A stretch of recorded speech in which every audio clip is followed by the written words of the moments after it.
一个就是呢，肉身要成佛；第二个，想要脱离的话，你不能脱离耶，因为你会勇堕恶鬼道。什么意思？就是呢，你会被打入当恶鬼的奴隶呀，好恐怖哦！所以人家不敢逃嘛。我要请 Grace 来帮我分析，到底啦，他们是怎么吸金炼金的呢？因为王教主啊，自称为正，只要有正的地方就有炼金术，跟木可一样啊，木可炼金术啊，但它更不一样，人称佛界的点钞机啊。好。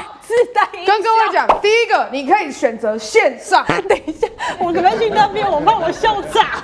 你要先去那边。他还会有点超级的配音。我不要笑炸。主持人一起来，我们要一起哈。